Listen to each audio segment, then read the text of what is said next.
بەناوی خۆی بەخشندەی میهرەبان سڵاو لە بینەرانی کەناڵی ئاسمانی پەیام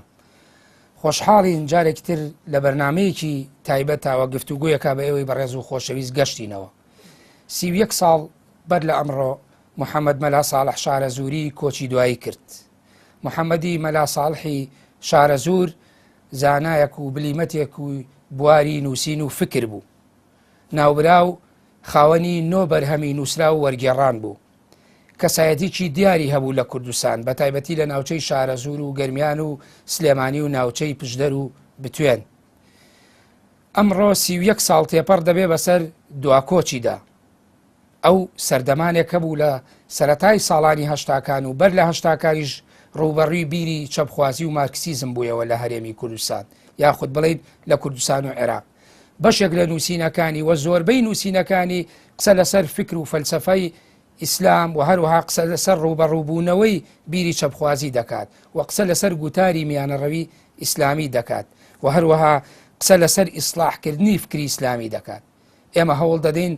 لەم بەرنامەیەدا قسە لەسەر کەسایەتی مامۆستا مەلا محەممەدی مەلا ساڵحی شارەزووری بکەین. بەر لەوەی بچمە ناو گفتوگۆکەم راپۆرتێک لەم بارەیەوە دەبینین. مەلا محەممەدی شارەزووری بلیمەتی فیکر و نووسین.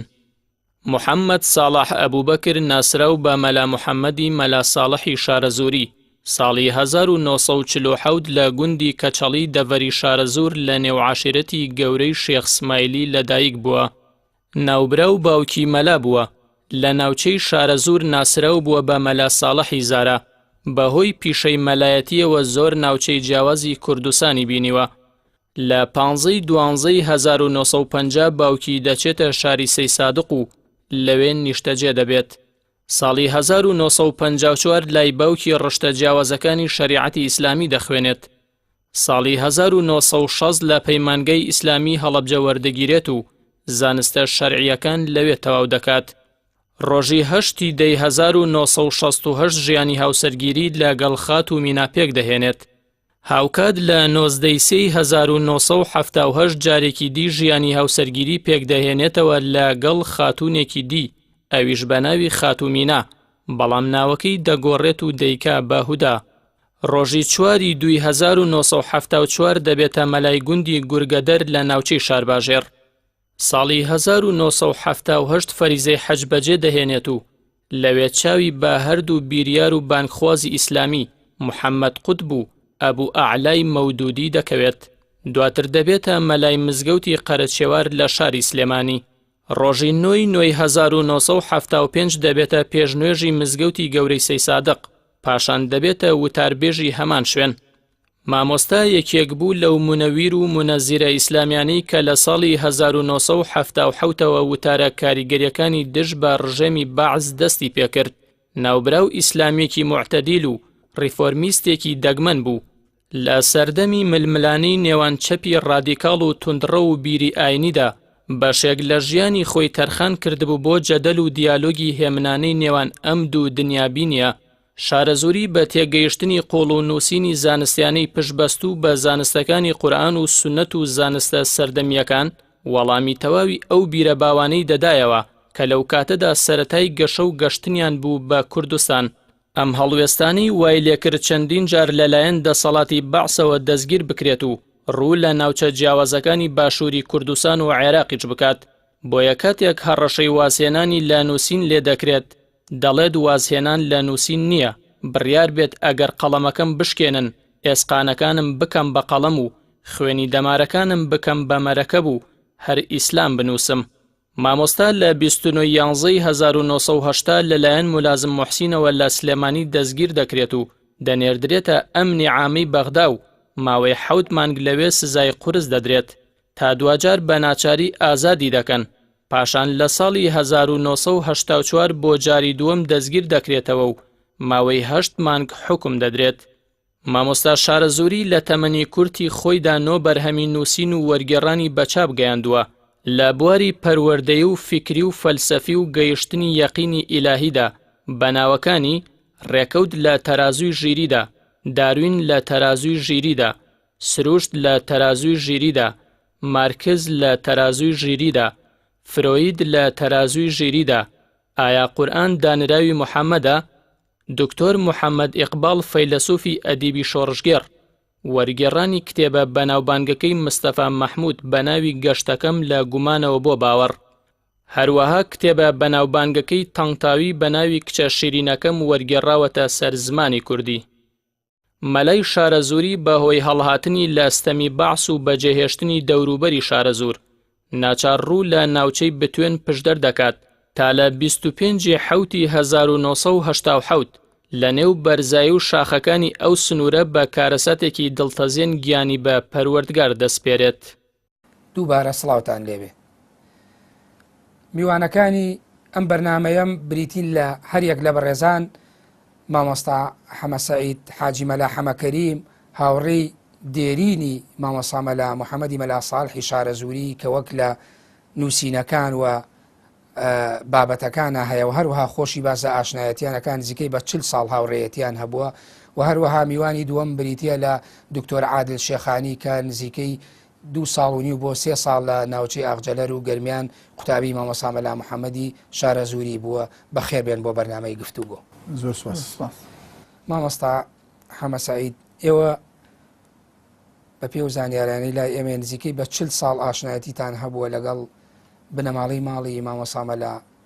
محەممەدی مەلا ساڵحی شارەزووری یاخود مەلا ساڵحی زارا ئەوەکێ مەشهور بووە. محەممەدی مەلا ساڵحی شارەزووری لە دیدی تۆوە کە هاوڕێیەتێکی زۆر و نزیکایەتێکی زۆر و نامەگۆڕینەوە لە نێوانتانە هەبووەوە، ئاشنایەتی و گاڵتە و گەپی مناڵی و گەنجایەتی پێکەوە هەتان بووە. ئەگەر تعریفێکی کەسایەتی مەلا محەممەدی مەلا ساڵحی شارەزووری کەی لە بیرەوەری 31 ساڵەی دوا کۆچیدا چی ئەڵێیت؟ زۆر سپاس بۆ کەناڵی پەیام بۆ ڕەخساندنی ئەم دەرفەتە کە لە یادی کۆچی دوایی هاوڕێی زۆر خۆشەویستم محەممەدی مەلا ساڵحی شارەزووریە قسە بکەین. سواس بۆ کاگارامیش کە هەوڵی زۆری دا بۆ ئەوەی ئەم دیدارە ڕێک بخە. لە ناو هەموو نەتەوە و میلەتەکانی سەر ئەرزە لە ژیانی کۆمەڵایەتی و ڕۆشنبیری و ئەدەبی و سیاسیە چەند کەسایەتیەک دەرەکەون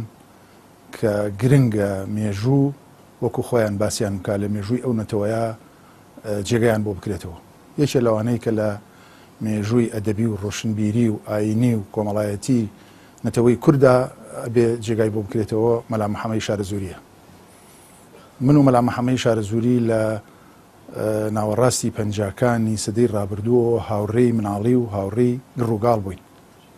ماڵمان بە تەنیشت یەکەوە بوو، باوکم و باوکی هەردووکیان مەلا بوون، زۆر تێکەڵاو بووین، زۆر بیر و باوەڕیان لە یەکەوە نزیک بوو. ئیتر من و محەممەدیش لە مناڵیەوە بە یەکەوە گەورە بووین، بە یەکەوە گڕووگاڵمان و یاری سەرجادە و کۆڵانەکانمانە کرد. بەڵام وا ڕێکەوت کە من چوومە مەکتەبی سەرەتایی، محەممەد چووە حوجرە. کە چووە حوجرە لەوێ قورئانی ختم کرد و ئیتر سیسایەقی بەجێ هێشت، چوو بە دوای فەقیهەتیە، چووە هەڵەبجە، چووە سلەیمانی، چووە بیارە، زۆر شوێن گەڕا بە دوای خوێندنی ئاینی و فەقیهەتیە. پاش ماوەیەکیش ئیتر وازی لە فەقیهەتی هێنا و بوو بە عەسکەر. لە دوای عەسکەری کە هاتەوە چوو مەعهەدی ئیسلامی لە هەڵەبجە تەواو کرد. محەممەد مەعهەدی ئیسلامی تەواو کرد، هات لە سلەیمانی ئیمتیحانێکی دا بۆ وتاربێژی و پێشنوێزی مزگەوت. یەکەم بوو، محەممەد بلیمەت بوو، زانا بوو، خۆنەوار بوو، بێجگە لە خوێندنی ئاینی و ئەو عیلمانەی کە لە حوجرە ئەیخۆن، خۆی لە خوێندنەوەی دەرەوە و خۆڕۆشن بیرکردنا دەستێکی باڵای هەبوو. محەممەدی شارەزووری یەکێ بوو لەو بلیمەتانەی کە لە ناوەڕاستی هەشتاکانی سەدەی ڕابردووە ئەو کتێبە جوانانەی نووسی دەربارەی بیر و باوەڕی ئاینی ئیسلام و مقارنەکردنی لەگەڵ ئەو بیر و باوەڕە باوانەی ئەو سەردەمەیترا. من و محەممەد لە اتجاهێکی معاکسا بووین. ئەو وەختە من لە کۆمەڵی ڕەنجدەرانی کوردستان بووم، مەلا محەممەدیش لەو بیر و باوەڕی ئاینیا بوو، بەڵام وەکو هاوڕێیەتی و وەکو برادەرایەتی زۆر نزیک بووین لە یەکەوە، نهێنیمان نەبوو بە یەکەوە. من هەندێک جار نهێنی ڕێخستنم بە محەممەد وتووە. جگە لەوەی کە ئێوە دراوسێ بوون و باست کرد باوکتان هاوبیر و هاوپیشە بوون و هەردووکیان مامۆسای ئاینی بوون، خاڵی هاوبەشی تو مامۆستا مەلا محەممەد مەلا ساڵحی شارە زووری چی بوو؟ ڕاستە هاوڕێی مناڵی ئەوم، بەڵام کە ئینسان بە پێی مەرحەلەکانی ژیان گەشە ئەکاوە نزوجی فکری وردەورە دەخەمڵێ بڵێ هەریەکە و ئاڕاستێکی فکری وەرەگە و خۆتی شەڵی ئێوە ئاڕاستەی بیرتان پێچەوانە بووە. بڵێ ئاڕاستەی بیر پێچەوانە لەسەر و بیرەوە دیارە شتێکی ترە بۆ ئێوەی کۆ کردوێتەوە. ئەوەی من و محەممەدی کۆ کردەوە خۆندنەوە بوو، کتێب بوو، هەردووکمان بە سەراحەت عاشقی کتێب بووین، هەردووکمان زۆر حەزمان لە کتێب خۆندنەوە کرد. ئەوەی کە پەیوەندی بە ڕێڕەوی ئاینی ئیسلام و ئیسلامی میان ڕۆ بواە محەممەد هەیبوو، ئەوەیشی زانستی و علمی بواە من هەم بوو، کتێبمانە گۆڕیەوە. جاری وا بوو کتێبێکمانە خوێندەوە بە یەکەوە گفتوگۆمان لەسەرە کرد. ئەو خوێندنەوەیە پەیوەندی من و محەممەدی زۆر زۆر زۆر قوڵتر کردەوە لە پەیوەندی هاوڕێیەتی و مناڵیمان. خوێندنەوەکان بێگومان کە تۆ باسی ئاڕاستی فکریەکەی لە ناو کتێبە هەمیشە فکری جیاواز و ئاڕاستی جیاوازەیە. دیارە هەردووکتان چۆن وەک ئەڵی کتێبمان گۆڕیوەتەوە ئەو ئەفکار و ئاڕاستە و بیر و باوەڕە باوانەی ئەو سەردەمەشە بۆ هەردووکتان بە هاوبەشی ئەوانەتان خوێندوەتەوە زیاتر بۆ بە خاڵی هاوبەشی نێوانتان. بەڵێ هیچ لەو شتانەی کە زۆر مناقەشەمانە کرد ئەو وەختە ئەو بیرە ئیسلامیە میان ڕەوە بوو کە لە کوردستان هاتە کوردستان و لە کوردستان باوی بوو. بەڕەحمەت بێ یاخوا محەممەد زۆر هەوڵیا من لەگەڵ ئەوە بچمە ناو ئەو فیکرە ئیسلامیە میان ڕەوە. ئەو بەڵام هەوڵەکەی سەر نەکەوت چونکە من بە ئاشکرا پێم وتن بەست ئیخوانە یا دەرەوەی بەستم ئیخوانە، بەڵام ئیتر سەرکەوتو نەبوون چونکە من بە سەراحەت پێم وتن من لە حزبێکی تر ئایشەکەم. بەڵام هاوڕێیەتیمان هەرمایەوە وەکو خۆی. محەممەد کوردایەتی خۆشەویست، یەکێ بوو لەو نەتەوە پەرستانەی کە ئیسلامی بۆ نەتەوەکەی ویست. هەموو خوتبەکانی محەممەد بەکاری هێناوە بۆ بەرهەڵکردن لە نەتەوەکەی و بیرۆڕای کوردایەتی. کەواتە تۆ پەیوەندیە کۆمەڵایەتیەکانی شت گواستەوە بۆ پەیوەندیە فکری و پەیوەندیە سیاسیەکانیش تا ڕادەیە گەرچی جیاوازیش بوون لە بیرۆ. ئەوە یەکێ بوو لەو ئەسبابانە و لەو هۆیانەی کە من و محەممەد بە یەکەوە بەردەوام بە یەکەوە هاوڕێ بووین بە یەکەوە بیر و باوەڕمان ئەگۆڕیەوە. بەڵێ سپاس مامۆستا. دکتۆر عادل، مامۆستا مەلا محەممەدی مەلا ساڵحی شارە زووری وەکو مامۆستاشی ئەمای بۆ کرد چەند جارێک بەهۆی زوڵم و زۆری بەعس و نەتوانینی و هەڵوێستەکانی و وتاری و خوتبەکانی و پەیام و نووسینەکانی نەی ئەتوانی لە شوێنێک ئیستیقرار بێ، بە تایبەتی لە منتیقەی شارە زوور و سەید سادق لە ناو سنتەری شاری سەید سادق کە لەوێ بوو و مەشهوریش بووە. تقریبن لە ساڵانی 85 بۆ 86 و 87 و کەمێک دواتریش ڕووەکاتە منتیقەی گەرمیان و ئاغجەلەر. ئەوەی کە ئێمە ئەیزانین جەنابە نزیکەی بە 3 ساڵ بۆ 2 ساڵ و نیو بۆ 3 ساڵێک خوێنکاری یاخود تەلەبەی ئەو بووی، لەگەڵ ئەوا بوویت و پەروەردەی دەستی ئەو بووی. چقە دەرێک بوو تۆ مامۆستا شارە زووری کۆ کردەوە پێکەوە؟ هەمیشە هەردەم بەناوی خوددا سوپاس بۆم دەرفەتە بۆ یادی مامۆستایە کە دواتریش باسی یەکەم کە من مامۆستام بۆ هەبووە لە یەمەن و لە شام. من شام و یەمەن خوێندومە، لە حیجاز و نەجد خوێندومە، بەڵام لە ژیانی خۆمە بێت کەسێک کاریگەر نەبووم وەکو مامۆستا شارە زووری. وەزانایەک بۆ مواصفاتی کە بەو شێوە گشتگیری مۆسوعیە تا ئێستا بە چاوی خۆم نەمبینیوە. لەوانەیە هەبێت بێگومانیشم کەسانی وەکو دەبرکردنی دەقەکان یان بڕوانامی بەرز لە مامۆستا شارە زووری زاناتر بن، بەڵام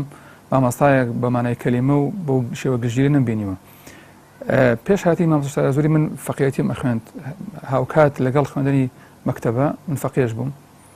بەڵام کە مامۆستا شارە زووری هاتە ناوچەی سلێمانی، ناوچەی ئاغجەلەر پێشتر کە لە سلێمانی بوو، ئاغجەلەر مامۆستای نەبوو، خەتیبی نەبوو. ماوەیەک مامۆستا فاتح شێخ فاتح بەڕەحمەت بێ کە ماوەیە کوتی دوایی کرد، شێخ فاتح قەراخی، ئەو ئەهات جومعان بەتایبەتی لە سلێمانی و ئەهات بۆ ئاغجەلەر وتاری جومعێ پێشەش کردووە گەڕایەوە. دواتر دوای ماوەیەک مامۆستا حەسەنی مەلا حەسەنی موفتی ئەوە هات. دوای وتان باشترین مامۆستا ئەندێنین بۆ ئێوە کە مامۆستا محەممەدی شارە زووریە، بەهاتنی ئەو زۆر دڵخۆش بووین. باوکیشم کە مامۆستای مزگەوت بوو، ئەویش سەرش مامۆستای مزگەوتی حاجی فەتاح، مامۆستا محەممەدی شێخانی، ئەویش کە هاوڕێی نزیکی باوکم بوو. بەهاتنی مامۆستا شارە زووری ئێمە وەکو خێزان تێکەڵ بووین بەیەکەوە، و منیش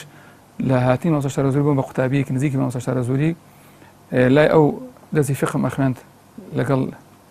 تفسيرە لای باوکیشی مامۆستا ساڵحی زارەکە بەهۆی تۆبارانی منتیقەی شارە زوورەوە ئەوش هاتووە ئەوێ ماوەیەکی زۆر ماڵی لەوێ بوو منیش قورئانم لا خوێند قەدەرەکەەوە بوو کە ئەوان ئەوەکو خۆی وەکو گواستنەوەی لە سلێمانی بۆ ئاغجەر هاتەوێ باوکیشی بەهۆی تۆبارانی شارە زوورەوە من بەهرەمەند بووم لە هەردووچیان هەم لە جنابی باوکی مامۆستا شارە زووری مامۆستا ساڵح کە زۆر بە منداڵی چێژم ڕەگەر لە شعری زۆر لەبەر بوو تا بدە شعری هەورامی مامۆستا محەممەدیش بە هەمان شێوە من تا ڕۆژێک لە ئاغجەر ڕۆیشت ڕۆژانە ئەچوومە لای ئەو ڕشتەی تۆ ڕشتەکان چی بوو بە تۆیەوە یانی دەرسەکانە وانانە چی دەخوێن مامۆستا شارە زووری گرنگی تایبەتی بە مندا من هەتا مردن مەمنونی ئەوم و قەرزاری ئەوم کە بەڕاستی ئەو ینی منی زۆر لە خۆی نزیک کردەوە من منداڵ بووم و کاتە پۆلی 4 سەرەتایی بووم مامۆستا شارە زووری تاق بەیانیان دەرزی هەبوو بۆ گەنجان دوای نیوەڕوان دەرزی هەبوو بۆ گەورەکان دوای عەسران دەرزی هەبوو بۆ مۆزەفەکان وەزەفی دایرەکان برم دێ کاک ئازادی هەبوو مدیری بێتەری بوو لەگەڵمان هەبوو لەوێ کاک جەبارێک هەبوو ئێستا شەرماوە جەباری حاجی ساعی و هەروەها مامۆستا نازمیەکەی مامۆستای مدیر مەکتەب بوو مدیر مەکتەب بوون مدیر دایرەکان بوون دوای ئێواران ئەوان هاتن دوو دەرزی پێوتین فقه و سونە کە وتان نەوەیتان بیستووە لەگەڵ تەفسیرەکەی خۆی تەفسیرەکەی بە ئێمە وت کۆمەڵ تەفسیردا ئەنە لە بەردەستە من لەگەڵ ئەوانە دانابوو من بۆ مناڵی خست بەلای ئەو پیاوە گەورانە لەگەڵ ئەوانە دەرزی پێوتم و منیش غیری ئەویش ڕۆژانە ئەچووم بەلای دانیشتم بەڵام مامۆستا ڕایەڵی تری هەبوو وەکو مامۆستاش هێمایی بۆ کرد و خۆشم لە پێشەکی بەرنامەکە هێمان بۆ کرد هەندێک ڕایەڵی فکری و یعنی جیاواز لە دەرسە شەرعی و علومە دینیەکان ئەچووە هەندێک بابی وەکو قاڵوی سیاسی شەرعی و ئەوانەوە ئایا ئێوەی تێکەڵ بۆ جۆرە بابەتانە ئەکرد کە پەیوەندیان لە مەرحەڵوێز بەرامبەر بە حکوومەتی بەعەز بە زوڵم و زۆر بەو بیر و باوەڕە باوانەی کاتبووە ناوچەکە و منتیقە یعنی ئێوەی بەوانە ئاشنا ئەکرد لەو تەمەنا کە تۆڵێ من تەمەنێکی مناڵم هەبوو تا ڕادەیەک یاخود هەر تەنها ئەو زانستانە کە پەیوەندی بە زانستی شەرعیەوە هەبوو بە ئێوەیەوتەوە مامۆستا شارە زووری کاتم ناوچەی ئاغجەر ساڵی 85 گەرمەی بیری چەپ و بیری چەپ لەلایەکەوە ئەوکە ناوچەی زۆر بڵاو بوو و حیزبی بەعسیش کە ئازان 84 85 86 87 88 و 4 ساڵە گەرمەی هێز و دەسەڵات و ڕاگوێزان و ستەمی بەعز بوو مامۆستا شارە زووری کاتە ئاغجەر پێش تا تو ئاغجەریش معاشی حکوومەتی وەرناگرت بە هیچ شێوەیەک لەو تارەکانیش ڕازی نەبوو بە هیچ شێوەیەک دوعاو کە بە سەدام حوسێن ئاگای ئەوەم بیرمە شەوی جەژنی ڕەمەزان بوو ئامر لیوای ئاغجەر منتیقەی ئاغجەری کە ئاغجەر 64 دێ بوو تۆبارانی کرد بەیانێکی مامۆستا شارە زووری باوکم و چەند مامۆستاکانی ناحیەکە چوون بەلای ئامر لیوا بۆ جەژنە پیرۆزە لەوێ کاتێک کە ئامر لیوا چکلێتی هێنا بوو مامۆستا شارە زووری بۆ میوانەکان وتیان ئێمە شتی ئێوە ناخۆین بە هیچ شێوەیەک باوکم جێڕایەوە وتی مامۆستا شارە زووری توێتی ئەو موقیفی تۆ کردوتەم شەو جوولەکە نەیکردووە لە فەڵەستینە بە ئامر لیوای قسەی مامۆستا شارە زووری بۆ لەگەڵ ئامر لیوایە تۆ چۆن ئەبێت لە شەوی جەژنی ڕەمەزانە خەڵک باتی جەژن بکات و تۆبارانیەکەن وڵای ئەمە ئەمری سەدام حوسێن خۆیەتی شخصی خۆیەتی وەڵام من لەبەر خاتری تۆ ئێستا ئێوەستێن مەگە بشم کوژن و لەوێشە مامۆستا شارە زووری لەو شوێنەیە لە ئاغجەرە بەڵێ من بە حکمی کە متمانێک تایبەتی بە من هەبوو بە حکمی باوکم و ئێمە تێکڵاوی خەزانیمان هەبوو بەڵام زۆر بە نەرمونیانی مامۆستا شارە زووری ویستم تاوی کەم جومعان دەردەزێکی تایبەتی هەبوو بۆ پیرێژنەکان پێش ینی پێش خودپەی جومعە دەرزێکی تایبەتی بۆ پیرێژنەکان تەسەوڕکەن کچان ئافرەتان منداڵان گەنجان مۆزەفی و دایرەکان هەمویان ئەمانە دەرزیانی مامۆستا شارە زووری هەبوو کاتی نووسینیشی دوای نوێژی بەیانی ناخەوتەوە لە ژوورەکەی خۆی ژوورێکی هەبوو لە مزگەوتی گەورەی ئاغجەر ئەینووسی لەسەر مێزیکی هەبوو مەکتەبێکی زۆر گەورەی هەبوو کاتە ڕایەڵەیەکی گشتی لەگەڵ خەڵکی منتیقەکە هەبوو کاتی نووسینی هەبوو و کاتی ئەهم دەزەشی هەبوو وەکو تێکڵاوی خەڵکیش کە هاتە منتیقی ئێمە شێخی زۆر لێ شێخ و دەرەبەگ و ئاغا ئەمانە چێشی کۆمەڵایەتی زۆر بوون منتیقەی ئاغجەرە بیرمە زۆر جار و لە وتارەکان نامەیە خوێندەوە نامی کچێک کە باوکی نەیدا بەشوو ئەسن هەندێک خێزان هەبوون لە ئاغجەرە پیان عیب بوو کەس بەشوو بدەن ینی ئەکچەن هێشتا مامۆستا شارە زووری بەشێوە تێکەڵ بوو چارەسەی کێشەی کۆمەڵایەتی کێشەی فکری تێکەڵبوون بە هەموو خەڵکەکان عەسران کە ئەچووە دەرەوەی ئاغجەر من لەگەڵ ئەچووم ینی قەدری ڕێنەگرتم کە تۆ تەمەنێکی بچووکت هەیە و لەگەڵ ئێمە دیتە دەرەوە ئەچوونە پشتەوەی ئاغجەر گردیەکەی پڵن گردە سوورەکە لەوێ بەردان ئاهاویشت لەگەڵ مەلەکانی ترە بەردەکان تا چوو ئاڕات کەسێک بوو لە ماڵەوە یاری مناڵانی هەبوو ئەم یاریکەوە وەکو دووگۆڵی وایە ئەم چی پێڵانەکە بەدەست یاری پێکەی بێکەوە ئەمان کردەوە لە ماڵەوە لەگەڵ کەسێک بۆ بۆیە نەمبینیەوە کەسێک مامۆستایەکی ئاینی تێکەڵ بە مناڵ بە گەنج بە ئافرەت بە پیرێژنەکان يعني حتى اشتوى أجرايا ومن تنجاك أشم جوركي بريلة تسبيحي وما هي بريش نكان اللي أما جماعة بويا حتى لقى أو جانك بتشبون أنا صار زوري ببي هيج ربوربونويكي تنت ياخد تنت تيجي ياخد هيج قصيك زبر تواني كومل جانجي زور كبيشتر حتى بيدين بون ملحد بون كلامانية وعلي بكات بين بمزجوت كهتا كريبلين أويك ملامح ما شعر زوري لنا وشي شعر زوري شو أنا كان يترى روبريو أبو بشويكي هادي ونرم هم لري فكرية هم لري هالويستو قتاري روجاني هيني وقتاري محافل قشتي كانوا بهمان تايب وشواز لنا وشي أرجاليش بردوام بو بوشيوه من بيرم ديت طبعا من زور شو كزور بي متأثر بهم جاني أوم مسألة برشاوة يعني اللي تمني شو كرتي شابهم بلا من هالشيء يلام وأزام أثار يداوا لما الإيام يشون كرباكم كسيكي خنوارو وأقصناش أكرام من ران بيدم دابني شنو غلانا قدر ما مصر زوري الدواء اللي أكراك بتشته دروي كردستان ما مصر زوري إسلامي كسيك بلان بوا راسته متأثر بوا بفكر إخوان وبيرم ده أيود كجرام وجاء كان خمدان يشتغل مجلسها جرام ولا عمرة لحج كم نشريت منها بالشتاء كاني محمد قطب ومحمد غزالي أسئلة المسيبو أبو علي مودودي أول أسئلة المسيبو الشتاء كان أسئلة المسيبو أم كلثوم عبد الحليم حافظ قلت لي مطار بينا ما مصاتهم ملاي مشيت أنا سيفيت قلت حزم الدنجي يعني ومنكم مقامات حزم الدنجي أم كلثوم وحزم الدنجي عبد الحليم حافظ بزلناه ومشيت كاني محمد قطب محمد غزالي أمانة والله مكو خوي انتماء سياسي نبو كسي جبان ناكر بو انتماء سياسي معين هیچ لسرتا لقلب زوتنا إخوان مسلمين أبو دواتر لبوي هندينا كوكي وشتوا وازين لو حركة لا أفضل بانك شيء بيت حزب نكر دوا راسته والله لسرتا وبتايبتي لا حفتا كانوا دواتر كاري إخوان طبعا ما ويكي ديار واستا لا حفتا كان بلام سرتا بيوندي هبو ويك ليادا شكان ولا نوسينا كان بلام دواتر يواشي واجلم فكرة دورة كويتو أوش كاري جري زياتر بو پەیوەند و ڕایەڵەیکە لەگەڵ خەڵکی جیاوازترا هەیبوو و دژی بەعس وتارەکانی تون بوو و هەڵوێستی بوو نەی ئەتوانی یعنی مقەیەدی بزوتنەوەیکی سیاسی دیاری کراو بێت. ڕابوو لەوەیە لە ئاغزەدەدا زۆر بەهێمنانە شۆشێکی زۆر فکری لە ناوچەکەیە بەرپا کرد لەماوەیەکی زۆر قیاسیە کە دو ساڵونی زۆر کەمە بۆ کەسێکە بتوانێت لە ڕەگ ڕووشەوە ناوچەیەک بگۆڕێت هەتا لەگەڵ مەلەکانیشە تەمە مەلەکانیش تۆژێک نەجا دژی بوون و دژی نوشتە و نجد مثلا كومالك مسائل بو جي كومال فتوى يكون بلان بويا تواني بزور بهمنانا ولا مشينا كان ما والله بلا سباس دكتور عادل ماما صاحة مسائي تو باسي جوازي بيريشت كروا او تكركا لقال ماما صاحي وبلان ماما صاح خواني رؤية فكري قول بو وهروها نوسر بو خواني قلم بو ولا سرتاي لحفتا كان ناوراسي حفتا كان ياكم كتابي بي ما بي ڕێکەوت لە تەرازوی ژیریدا ئەم کتێبەی نووسیوە ئەمە سەرەتاکانێتی ئەوە چاپە کۆنەکەیتی ئەمەی لای من ئەمە چاپە کۆنەکەی ئەوە چاپە کۆنەکەیتی لای لە سەری نووسیوە بۆ من پێشکەشی منی کردووە بەڵێ ئەم پیاوە لە بواری دەستی بۆ فکر بردووە دەستی بۆ فەلسەفە بردووە هاتووە لەسەر فەلسەفەی ئەو کەسانەی کە بیر و باوەڕەباوەکانی ئەو سەردەمانە بووە نەقدی کردووە هەتا هەندێک لە نووسەرەکان قسەیان کردوە تایبەتی چەپخوازەکان ئاستی فکری خوێنەواری ئەم پیاوە لەو قۆناغا تۆ وەکو کەسێک کە خۆشت ڕۆژنامە نووس و نووسەر و خاوەن قەڵەم بووی چۆن هەڵەسەنجێنی مەلا محەممەد بەڕەحمەت بێخوا پیاوێکی بلیمەت بوو پیاوێکی زیرەک بوو پیاوێکی خاوەن بیر بوو خاوەن هەستێکی پاکی کوردایەتیش بوو من لەو هەستە کوردایەتیە پاکەوە زۆرتر لە محەممەد نزیکە بوومەوە چونکە ئەمزانی زۆر دڵسۆزی کوردایەتی بوو زۆر بەسی کوردایەتیش بەڵێ بیرێنەتەوەیەکە لەگەڵ بیرێنەتەوەیەکا بوو لە بیرما جارێک لە خوتبەیەکە لە سیسایەق ئەمن هاتن هەر لە مزگەوت هاتە دەرەوە بردیان کە هاتەوە وتی وەڵا پیان وتوم تۆ هەر خوتبەی ئیسلامی و باسی ئیسلام و ئەمانە ناکەی باسی نەتەوایەتی و باسی شۆڕش و باسی ئەو شتانە ئەکەی هی کورد تۆ عەلاقە بەم شتانەوە چیە تۆ مەلای مەلا محەممەد جوابی هەبوونەوە من مەلام بەڵام من کوردم ئەبێ دیفاع لە ئیسلام بەکاربێنم بۆ ئەوەی دیفاع لە نەتەوەی خۆم بکەم محەممەد وا بیریە کردەوە بەڵێ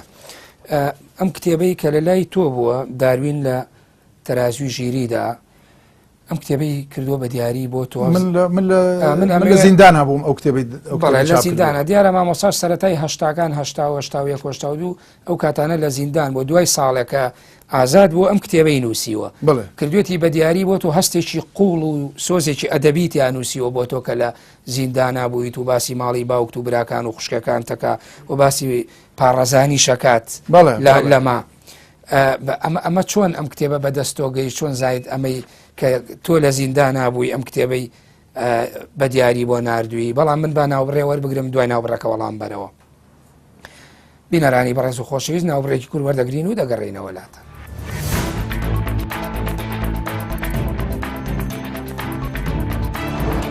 کەسێک بوو عەسەبیەتی تیانە بوو، تووڕێیی تیانە بوو، ڕەزیلی تیانە بوو، لەگەڵ مناڵا مناڵ بوو، ئەو باوکیۆ مناڵانە شاهێد حاڵە یعنی قەت هەر قسێک بکردای ئەگەر حەق بە ئەویش وایە بێدەنگ ئەبوو هەتا تۆ قسەکانی تەواوە کرد. ئەمە لەگەڵ خێزارە لەگەڵ پەروەردەییشە هەر قسەیەک چاک وایە بە دۆرەی بکردایە حەزیەکرد لە ماڵیشە باسی بکات و خێزان و ماڵ و خوشک و براکانیشی ئیسیفادەی لێ بکەن. وەڵاهی ئەوەی کە ئێستا هەر هەڵوێستێک ئێمە هەمان بێ لە ڕووی چاکەوە لە ڕووی دەمەوە لە ڕووی زانینەوە لە ڕووی قسەوە دیارە لە ئەوە وەرمانگرتو ئێمە کەسێکی ئیجتیماعی بوو، کەسێک بوو ینی بەهانای خەڵکۆ ئەڕۆی کەسێک بوو ئەگەر مشکلەیەک هەبوایە خێرا بۆی حەلە کردینەی ئەوت پێم ناکرێنەی ئەوت نایکەم ئەگەر گەورەترین ئیشی هەبوایە چه خوشک وایە چ برا وایە ئەو ئەهات بەدەم تۆ حەلی ئەکرد و مەلا محەممەی شارە زۆری من ناسیومە لە ساڵەکانی هەفتاوە لە ساڵەکانی هەفتاوە من ناسیومە هەردووکمان مامۆسا بووین لە دەرەوە و هاتینەوانی بۆ ناو شار و دوایی پاڵیان پێوە نین بۆ دەرەوە. مەلا محەممەی شارە زۆری ئینسانێکی زبان ڕەوان و قەڵەم ڕەوان و زبان پارا و چاوتیژ و بیرمەند و دڵفرەوان بوو. ئینسانێک بوو لە ناخە ئەیویست خزمەت بە ئیسلام بکە، لە ناخە ئەیویست ئەو مەلا محەممەد ئیسلام گرێ بووە لەگەڵ نیشتمان پەروەریە. مامۆستا مەلا محەممەد بە حەقیقەت لێزانینێکی عەجیب و بلیمەت بوو، حەقیقەت علمێکی جوانی پێ بوو، زۆر زۆر شتی تازەی پێ بوو، دەستی کرد بە وتار خۆدنەوە وتارەکانی زۆر بەهێز و بە نرخ بوو، وای لێ هات ئەو وتارانەی ئەو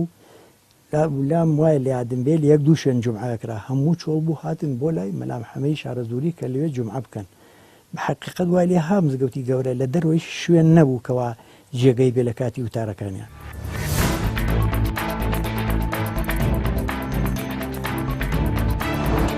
دووبارە سڵاو مامۆستا حەمەسایی ئەم کتێبە سۆزێکی ئەدەبی بۆ تۆ نووسیومە تقریبەن لاپەڕەیەکی نووسی و هەستێکی زۆر ناسکی تێ هەتا ئینسان ئێستش ئەی خوێنێتەوە وەڵێم پیاوە ئەدیبێک بووە خاوەن قەڵەمێکی باڵا بووە یعنی کە ئیخوێنیتەوە هەم ئیحساس تەسی لەسەر ئیحساسی ئینسانەکە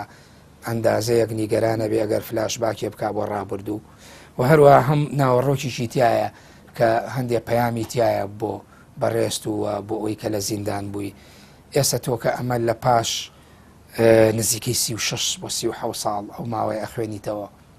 چ ئیحساسێکت هەیە؟ من کە خوێنمەوە خۆم ناگرم هەستێکم بۆ دروزە بێ کە مەحەمەڵ ئەو وەختەیە ئەو کتێبم ئاياتی کە من لە زیندان بووم ئەو کتێبەی چاپ کردووە ئەوەی کە نووسی بووی نەیتوانی بوو بیا بە باوکم لای خۆی دای نابوو کە من بەربووم هات بۆ لام ئەو کتێبەی بۆ هێنام وتی ئەمە ناخوێنیتەوە وتم ئێستا ناتوانم بیخوێنەوە. 27 شعبانی 1402 کۆچی بەڵێ کە من لە زیندان من لە زیندان ئەو وەختە من لە زیندان بووم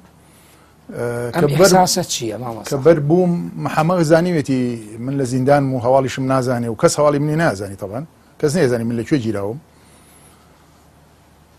بەڵام لە بیری خۆیە ئەوە تا بۆی نووسیوم ئەڵێ متەئەکیدم ئینشاءالله بەو فرمێسکە قوڵانەی دایکت و باوکت تۆ بەرەبی.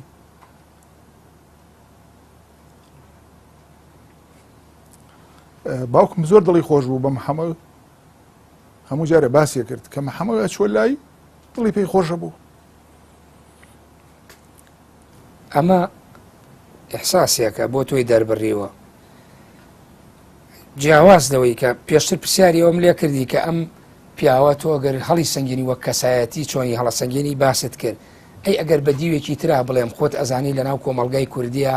مامۆسای ئاینی و مەلا زۆر بوو لەو قۆناغەشە ئەکرێ بڵین جیاوازی مەلا محەممەی مەلا ساڵحی شارە زووری لەگەڵ مەلا باوەکانی ئەو سەردەما چ جیاوازیە؟ زۆر جیاوازی هەبوو دکتۆریش باسی کرد بازێکی باس کرد مەلا محەممەد بیرێکی ئازادی خوازی هەبوو بیرێکی ئیسلامی میان ڕەوی هەبوو بیرێکی هەبوو کە ئەیویست خەڵک ڕۆشنبیر بکا بە بیر و ڕای ئیسلام. نەترس بوو وەکو مەلاکانی تر نەبوو مجاملەی کەسی ناکرد حتا مجاملەی حکوومەتی ناکرد. هەموو وتارە ئاینیەکانی لە شارە زور لە مزگەوتی گەورەی سیسایق بەشی زۆری لە زدی ڕفتارەکانی حکوومەت باسە کرد. بەشی زۆری هەڵسو کەوتەکانی لە مەجلیسەکانی خۆشیە کە ڕۆژانە مەجلیسی هەبوو ڕۆژانە بەڵە جیاوازی بوون بۆ ئەو وەکمەلا جیاوازی بوو. دوایی کۆمەڵی بیرروڕای ئازادی ناو ئیسلامی هێنا لە لای مەلاکانی تر نەبوو. کۆمەڵشتی هێنا دەرسی بە ئافرەتانەوت لە سیسایق دەرسی بە قوتابیەکانی سانەوی سیسایقەوت مەلاکانی تر ئەمان پێ ناخۆش بوو. محەممەد چۆن دەرس بەم تەلەباناڵێ چۆن دەرس بەم ژناناڵێ چۆن ئەمانە کۆکاتەوە. محەممەد بیرروڕایەکی ئازادی ئیسلامی هەبوو کە مەلاکانی تر نیان بوو. خلافیشی هەبوو لەگەڵ مەلاکانی تررا لە زۆر مەسائلی شەرعیە لە زۆر مەسائلی بیرروڕای ئیسلامیە. محەممەد ئەوەنە زیرەک بوو قسەی هەموو مەجلیسێکی پێ بوو. قسەی مەجلیسی پیاوی پیر و پیاوی ساحب تەجروبەی پێ بوو. قسەی ناو گەنج و لاو بڵێن ئەو ساخاوەن فیکرانەی ئەو سەردەمەی پێ بوو. لەگەڵ مناڵە مناڵ بوو لەگەڵ گەورە بوو سڵی لە هیچ شتێ نەئەکردەوە. محەممەد پێکەنین و قسەی خۆش و نوکتە و ئەم شتانەی لە هەموو مەلاکانی تر زۆرتر بوو. هەرچەند من لە مەجلیسی مەلا گەورە بووم مەجلیسی مەلا دایمە سوعبەت و پێکەنین و نوکتە و قسەی خۆشی تیا بووە. بەڵام محەممەد لە هەمووی زیاتر کە وەختێ لە جدیاتەوە نەقڵێ کرد بۆ ئەیگواستەوە بۆ نوکتە و قسەی خۆش لە هەموو مەلاکان جیاب. بەڵام سپاس. دکتۆر عادل ئەوەی کە ئەیزانی وابزانام کتێبی فرۆید لە تەرازوی ژیریدا ئەوە لەو منتیقی ئاخجەلەر و ئەوانە تۆ باسی نووسینت کرد لە وەڵامەکەی پێشتە لەو ناوچەیە نووسیت تۆ هیچ ئاگا لە نووسینی ئەو کتێبە بوو. وابزانام ئەم کتێب بەڵام بەداخۆمە چاپە تازەکەیەتی نازانام مامەسا هەمسایی تۆ کۆنەکەت لا نییە چاپە کۆنەکەی لای وەڵا نیان هێناوە چاپە کۆنەکەی لە لای ئێوە نووسیوێتی. هیچ تۆ چیت لە بیرە ئەو کتێبەی چۆن نووسی چ کاتێک ئەی نووسی ئایا ناوەڕۆژی ئەو کتێبەی بۆ ئێوە شەرح نەئەکرد کە قوتابی ئەو پیاوە بوون؟ پێشتر ئەو کتێبەی کە پێشی بێت ئاغزە دەستی پێکرد بوو بەڵام لێت تەواوی کرد دەستپێکی بڵێ لێت دوێت تەواو بوو نوسخەیشمان هەیە بەس من نمزانی لێرە نییە داری کردو بۆ باوکم ئەوسا ئەوش مجەلەدە لە ئاغزە تەواوی کرد کتێبە کتێبی فرۆید. وەکی لەو خاڵەی کە جیاوازی مامۆستا شارەزووری بوو ئەوە بوو کە کەسێک مامۆسایەک لە تەمە ئەوسای کە ئەو کتێبانی نووسی لە تەمەنی سیەکانی تەمەنی خۆیان بووە توانیوێتی ڕەدی داروی بداتەوە ڕەدی فرۆید بداتەوە ڕەدی مارکس بداتەوە لە بەرامبەریشە نەمبینیوە هیچ کەسێک هاتبێت و ڕەدی مامۆستا شارەزووری دابێتەوە و ئەو کتێبانی کە ئەو نووسیبێتی بە پەچەوانی ئەوە توانی بێتی ڕەدێکی علمی منطقی بنووسێت. بەڵێ کە وەکو ئەگادارم ساڵی 85 نیان کتێبی مارکس تەبع کرێ حکوومەتی بەعز نییە تەبع کرێ لە بەهێزی کتێبەکەیە و بناو خەڵکە بە شێوەی دەستنووس بڵاوکرایەوە. دوای فرۆید مامۆستا شارەزووری ئاغزەدا ئەمبینی ڕۆژانە کاشم بۆ ژوورەکەی خەریکی کتێبێ بوو بنەوشانی هەکبەی شارەزووری ڕۆژێکیان وتی وە بۆی خوێندنەوە لەگەڵ باوکمانەکە دانیشتبووین وتی وە خەریکی نووسینی باسی گەلی عەلی بەگم کە گەلی عەلی بەگ وقتی ئاغایەکی لێ بۆ ناوی عەلی بەگ بووە کارێک زۆر زاڵم بووە لەوێ ئەو گەلی عەلی بەگە بەناوی ئەوە ناونراوە. ئێستا من لە حرفی عینە تەمەنەکە بەحرف بوو مامۆستا شارەزووری ئەمبینی نووسینەکەی نووسی دوای بە مقەز ئەیبڕی و بەتێب دایانە سەروا بوو مەسەن لە دەستوزەکانی تۆ هیچ یارمەتیت نەئەداتە لەبەی بوو و نزیک بووی لێ یانی هیچ پێی نەوتی یارمەتی بێ هەم لە نووسینەوە هەم لە ڕێکردنوشی نووسینەکان نەخێ ئەوسا من ئاسی ئەوە نەبووم کە بەڵام بۆ شێ یارمەتی بدەم بەڵام زۆر کاریگەری من بوو لەسەر من هەبوو کە مامۆستا شارەزووری مەکتەبێکی گەورەی هەبوو من لە ڕووی ئەدەب زۆر پێ کاریگەر بووم کابرایەکی ئەدیب بوو گۆڤاری بەیان و کاروانی هەموو هەبوو بە ژمارە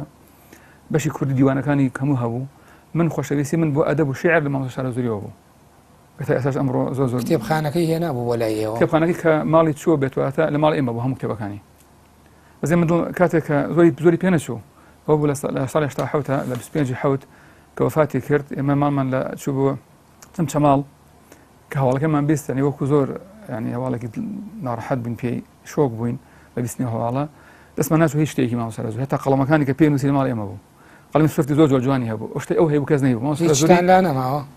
مامۆستا شارەزووری لە هەموو شتێک و نمونە بوو لە ڕووی جلوبەرگی جوان و مامۆستاش ئاگادار بوو شیک پۆشی و یعنی بەڕاستی مامۆستایەکی جوان ڕێکوپێک قۆز مامۆستایەکی زۆر گەنجانە و لە ڕووی مەسەڵەن تازەگەریەوە بیرم دێ زۆر ڕۆژێکان دانیشتی بوون لە مەجلیسا شتێک هەیە دەرزی پێلێک دەرزی کەپسی پێلەکەیتەوە هەن شتێکە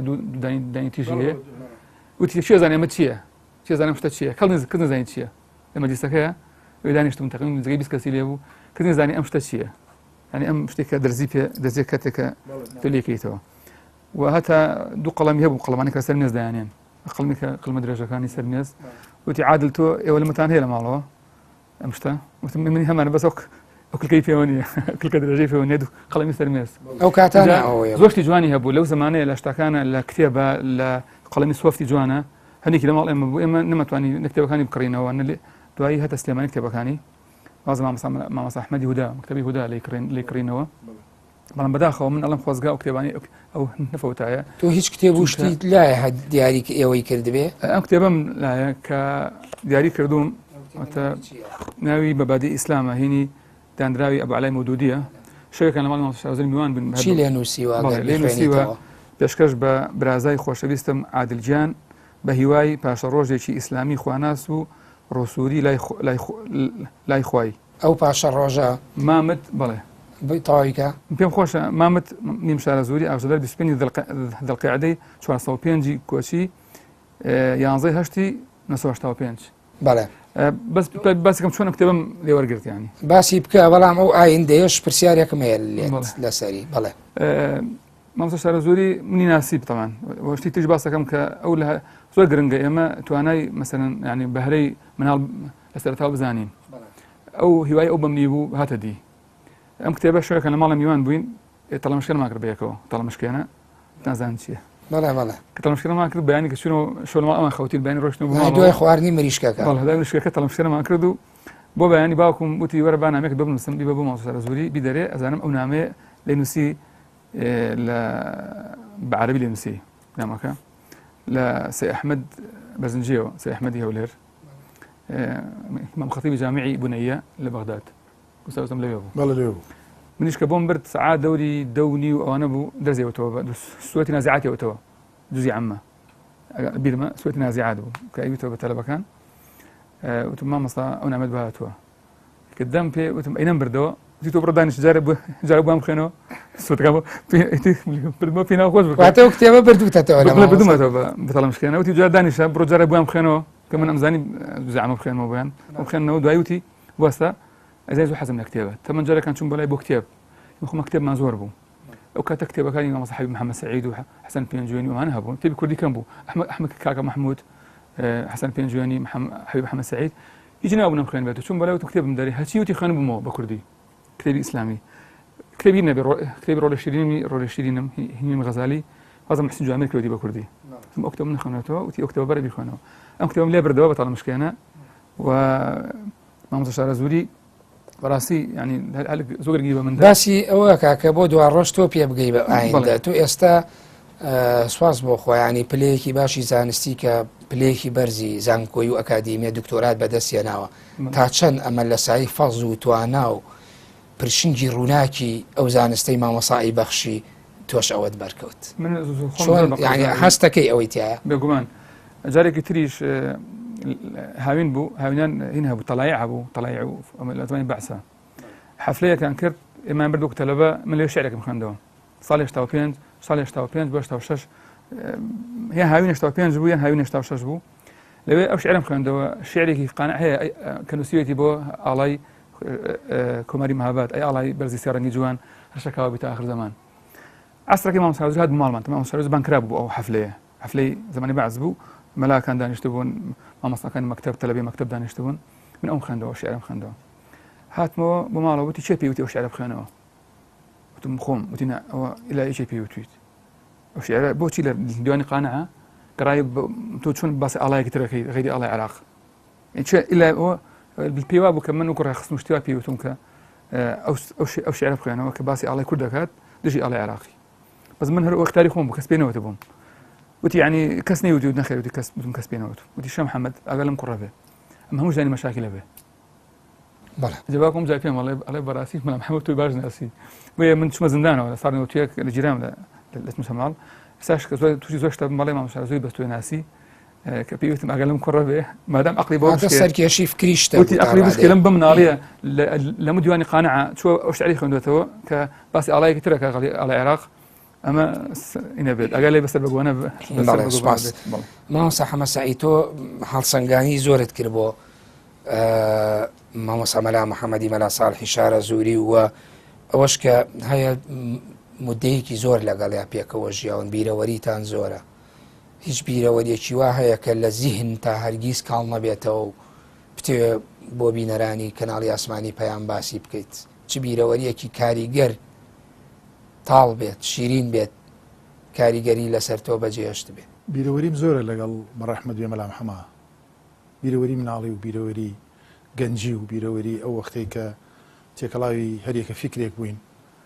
بیرەوەری ئەو وەختەی کە لە مەجلیسی مەلاکانی سەیسایەقا و هەڵەبجە و هەموو مەلای ئەو ناوچەی شارە زور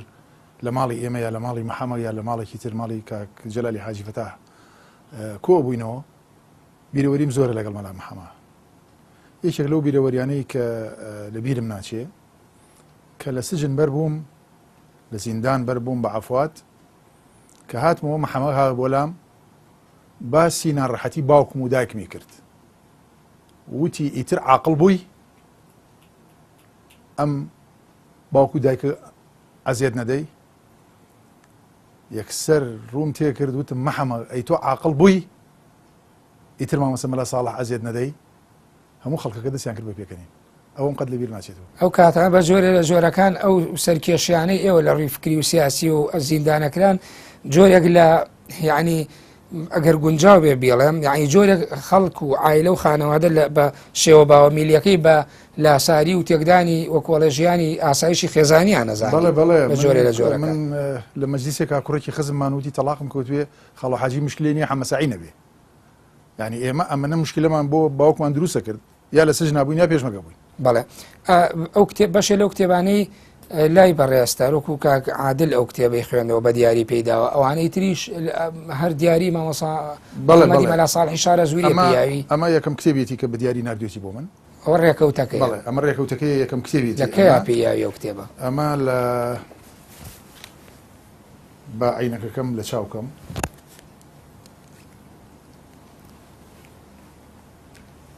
لە نۆی دوانزەی هەفتا و شەش بەڵێ چی نووسی ئەڵێ پێشکەشە بە هاوڕێی مناڵی حەمە سەعیدجان لەگەڵ نزای گەڕانەوەی بۆ کاتی پۆلەکانی دارالموعەللیمین خوا بکات مامۆستا شارە زووری نۆی دوانزەی هەفتا و شەش ئەوی تریان ئەمەی تریان ئایا قورئان دانراوی محەممەدە ئەڵێ پێشکەشە بە هاوڕێی کاتی گڕووگاڵی و ساوایی و هاوژینی و هەندێکی زۆری تابلۆکانی مناڵی مامۆستا حەمە سەعیدجان لەگەڵ ڕێزدا مامۆستا شارە زووری دوانزەی دەی هەفتا و شەش ئیتر وەڵا کتێبەکانی تری لە کتێبخانەکەمایە نەمان نەمهێناوە ئەمەیان یەکی هەشتی هەفتا و شەشە ئەویان چیە ئەو کتێبە ئەمە فەیلسوف محەممەد ئیقبال فەیلسوف و ئەدیبی شۆڕژگەر ئەوەشی بە دیاری پێداوی ئەو کتێبەی کە لای جەنابتە ئەوە یەکێکە لەو کتێبانەی کە ئەمە نامەکەیتیان نووسی ئەو نامەیتیان نووسیوە من کە ئەی خوێنمەوە بەڕاستی هەستێکم لا دروست دەبێت کە خۆم ڕناگرم چونکە زۆر بە سۆز نووسیوێتی پاشە ڕۆژی منی نەزانیوە بەر لە بەرنامەکە بینیم زۆر بێتاقەت بوویم نامەیەت خوێندەوە لەو چێک کاریگەری بەسەر قسەکانتەوە دیار هەر وەختێبی خوێنمەوە کاریگەریە بێ هەر وەختێبی خوێنمەوە ئەو نامەیە کاریگەری لەسەرمە بێ ئەو باتەوە بۆ قۆناغا بەڵێ باش من لەوانەیەمەوەی بەرنامەکەم زۆری نەمابێ مامۆستا حەمە سەعید زۆر یعنی ئێوە وەصفتان کرد و باسی مامۆستا شارە زووریتان کرد باسی سەردەمی مناڵی ئاڕاستەی فکری بلیمەتی لێهاتووی کاریگەری لە ناو خەڵکە ئەگەر شتێک لەسەر مەلا محەممەی مەلا ساڵحی شارە زووری نەوترابێت تا ئێستا بەداخەوە ئێستا لەوانەیە بڵێم هەیە لە ناو نخبەی ڕۆشنبیر و تەنانە نخبەی ئیسلامیەکانیشە خەڵکی لێهاتوو شۆڕژگێڕ هەیە هەروەکو ئەو هاوبیر بوو و نووسین و دانراوی هەیە ئەگەر مەلا محەممەی مەلا ساڵحی شارە زووری بڵێن بمایە و قەدەری ئەجەل یعنی بکەوتاتە ئێستا لە دنیا دەرنەچوایە ئێستا مەلا محەممەد چی ئەکردووە چی ئەبوو لەم قۆناغی ئێستا کە لەوانەیە کورت پێویستی بە خەڵکی خاوەنبیر و خاوەن قەڵەم و خاوەن ڕوئیای تایبەتەیە ڕەحمەتی ئەگەر بمایە ئێستا خەفەتی زۆریە خوارد، خەفەتی زۆریە خوارد بۆ ئەوەی کە کەوتوینەتە ڕۆژێک خەڵک زۆر ڕازی نییە لە حکوومەتی کوردستان. حتمما ئەو وەختە مەلا محەممەد لە وتارە ئاینیەکانە وەختی خۆی چۆن ئەوها بوێرانە و جەریئانە باسی زوڵمەکانی حیزبی باسیە کرد. من مع الفارق ئەڵێم یعنی لەگەڵ جیاوازیە طبعاً ئێستش باسی نادادیەکە ئێستش باسی نادادپەروەری ئەم سەردەمەیە کرد. محەممەد بمایە ئێستا خەفەتی زۆریە خوارد، محەممەد بمایە ئێستا بە ڕەحمەت بێخوا یەکێکە بوو لەوانەی کە لەوانەیە هەموو ڕۆژی لەسەر جادە بووایە بۆ داواکردنی خزمەت گوزاری بۆ ئەم خەڵکرد. دوا قسە دەرفەتێکی کورتت پێدەم دوا قسەت لەسەر کەسایەتی یا بڵێن مەلا محەممەدی مەلا ساڵحی شارە زووری بلیمەتی فکر و نووسین هەزارەها چەپکە گوڵی چیا و دەشت و دۆڵی کوردستان بۆ ڕۆحی ڕەوان و ڕۆحی شادی ڕەوانی شادی مەلا محەممەدی شارە زووری کە هاوڕێیەکی 40-50 ساڵی بووین. ڕۆیشتنی بەو شێوە و کۆچی دوایی بەو شێوە خەسارەتی گەورە بوو لە ڕۆشنبیری و ئەدەب و بیرروڕای میانڕەوی ئیسلامی کەوت. داخەکەم فریای ئەم سەردەمانەی ئێمە نەکەوت. بەڵێ دکتۆر عادل تۆ ئەگەر شتێکت ما بێت وەکو قوتابیەکی کە نزیکەی 3 ساڵ لە خزمەتی مامۆستا بووی و دیارە پڕیت لەوەی کە زۆر بیرەوەری و زۆر یادگاری و هەموو ڕووداوەکانیا پێکۆبوونەکانتان وەکو ڤیدۆ دێتەوە پێش چاودۆک خۆدوتت. یعنی دوا قسەت چییە لەسەر کەسایەتی مامۆستا مەلا محەممەدی مەلا ساڵحی شارە زووری لە ڕووی فکر لە ڕووی نووسین لە ڕووی کاریگەری کە لە دوای 31 ساڵ کۆچی دوایی ئێستا ئێمە بەم بەرنامەیە یادی ئەو پیاواکەینەوە. شارە زووری بەڕای من علامە بوو، زانایەکی بێوێنە بوو، کەسێک بوو بە بەو شێوە گشتگیرێک و باسم کرد. من زۆر وڵاتم بینیوە، زۆر زانام بینیوە، کەسێکی گشتگیر کە ئەدیب بێت، کەسێکی مفەکر بێت، کەسێکی کورتپەروەر بێت، کەسێکی کۆمەڵایەتی بێت، کەسێکی مصلح بێت بۆ هەموو چینەکانی کۆمەلگا. بەڕاستی پێشەوایەکی گەورە بوو لە گۆڕانکاریە لە چاکخوازیە. پێم خۆش ئەم بەرنامە ئێوە کۆتە بەرنامە نەبێت و پێم خۆشە دیراسەی ژیانی ئەو گەورەیە بکرێت کەسێک کە توانیوێتی لە ساڵی 2009 بەڕسمی بردۆزی داروین هەڵوشێنرایەوە لە عالەمە. لێرە باڕادگرە تۆ کەسایەتێکی زانستی شتەیە، نامەی ماستەر و دکتۆرا و نامەیەکی زۆرێکی نووسینی بەکەلۆریۆس توێژینەوەی زانستی لەسەر ئەو پیاوە هاتووە. بە بڕوای تۆ ئێستا کاتی ئەوە نەهاتووە ئەم پیاوە لە ئاستی علمی و لە ئاستی ڕۆشنبیری باڵا کۆنفرانس و کۆنگرە و نەدوەی تایبەتی لەسەر بکرێت، سیمینار و فیستیڤاڵی تایبەتی بۆ بکرێت بۆ ئەوەی ئەفکار و دنیابینی ئەم پیاوە زیاتر ڕۆشن بکرێتەوە بۆ نەوەکانی ئێستاواییندا. بێگومان مافی خۆی پێ نەدراوە کە بیسی بێتم تا دوو باسی تەخەڕۆجی بەکەدرۆست کە هەڵوتیان هاتوون بەلای من بۆ وەرگرتنی زانیاری، بەڵام نەمبیستووە کەس ماستەر دکتۆرا وەرگرتووە لەسەر شارە زووری کە شایانیەتی کە ڕۆڵی شارە زووری لە ڕدانەوەی فرۆید و داروینە، ڕۆڵی شارە زووری لە ئیسلاحی کۆمەڵایەتیە، ڕۆڵی شارە زووری لە پەروەردەیە. خوازگە هەموو مامۆستایانی ئاینی کوردستان چای ئەجەر مەژەنی مامۆستا شارە زووری بە ئینسافەوە بیکەم بە پێشەنگ. من تا ئێستاش کاریگەری بەسەرمەوە هەیە و تا ئێستاش خۆم بە حەسەنەی لە حەسەناتی شارە زووری ئەزانم و من لەو کاتێکە لە ئاغزادەر و باوکم زۆر کاتەکان لە عسکەری بوو وەکو باوکشما بووە. من زۆر ینی من لەوانەیە لە هەفتەکە لە حەوڕۆژەکە 6 ڕۆژ لە ئەو بێتم